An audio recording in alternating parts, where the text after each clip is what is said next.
Hey guys, this is Matt from You and Your Horror Movies, and today we're doing another Top 10 Tuesday. We are doing our Top 10 Vampire Flicks.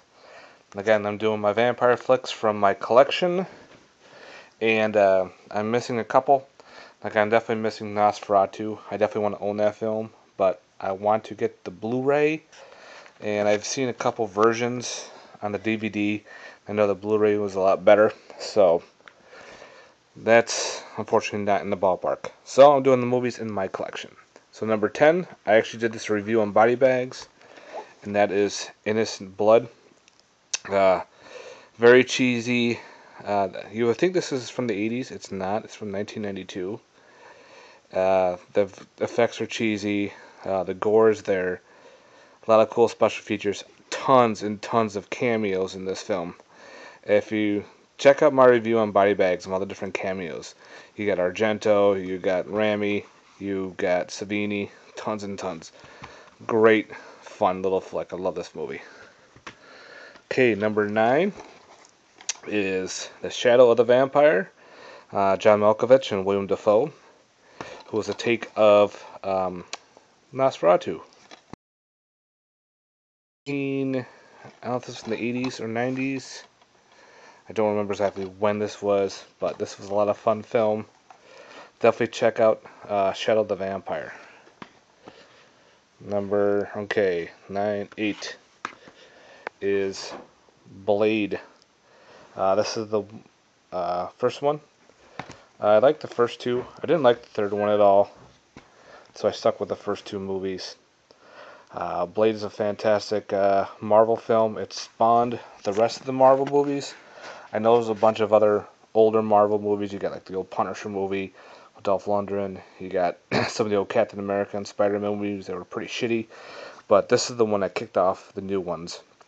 And they did an awesome job with the vampires in this film. The soundtrack is kick-ass. Wesley Snipes did an awesome job in this one. So that's going into my top 10 vampire films. Number 7 is Interview with the Vampire. Great film. Special effects were okay, but the storyline was fantastic. Tom Cruise's Lestat was really well done. Brad Pitt was fantastic as well. I loved the storyline. I thought it was fantastic there. Next is From Dusk Till Dawn, Quentin Tarantino's vampire film. This film definitely grew on me. I thought his vampires at first were very cheesy, but after watching it over and over and over again, I've been loving this film. The TV show did a good job to it. This spawned 2 other sequels, but the original can't beat it. A lot of fun, special fun effects. Tom Savini as the Sex Machine, and you got a bunch of other cool people in the storyline. Can't beat it. Next, this one kind of freaked me out. This is 30 Days a Night. Vampires in the Arctic. I thought it was fantastic how when they were killing people, how blood just flowed through the snow. Now, me, I hate snow, even though I live in New York. That when you're out in the cold, you really can't hide much because you gotta stay warm. If not, you're gonna freeze to death. Especially when in Antarctica here in Alaska, I think it was. So 30 days a night in Alaska. You got 30 days a night, 30 days a day.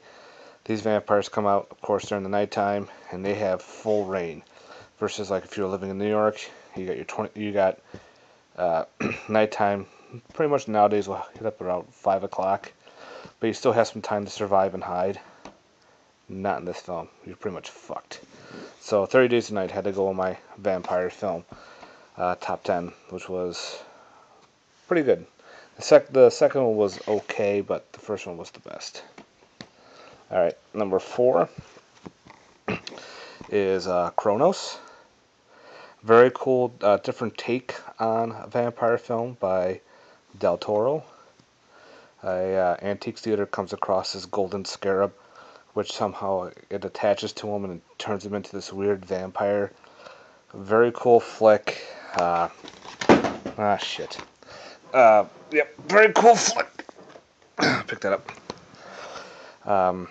You got Ron Perlman in this as well, and the special effects were pretty fantastic. I don't know how they did this. I'm glad Criterion came out with a version for Cronos. It's definitely an awesome film. Number 3 is Let the Right One In.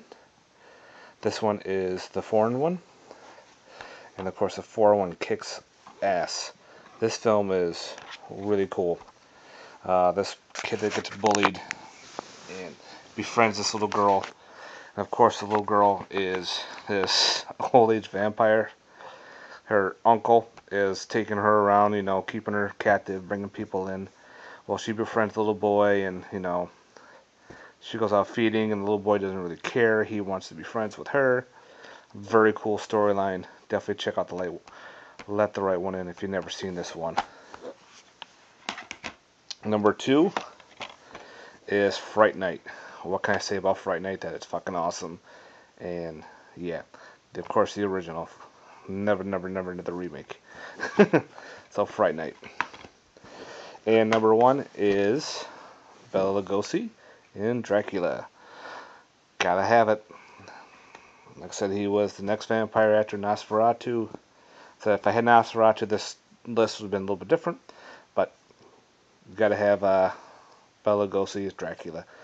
Awesome. Some of those moments where you're just staring at him and you see the light hitting his eyes. You know he's doing that in mind control. Oh, it's pretty awesome, especially for black and white. So this is my top 10. This is number 1, Bela Lugosi Dracula. Number 2 is Fright Night. Number 3 is Let the Right One In. 4 is Cronos. 5 is 30 Days a Night. 6, From Dusk Till Dawn. 7, Interview with the Vampire. 8 is Blade. Number 9 is Shadow of the Vampire. And 10 is Innocent Blood. Thanks guys for watching. I hope you liked my top 10. Let me know what you think. I'd like to hear from you. Alright guys, have a good night. Later.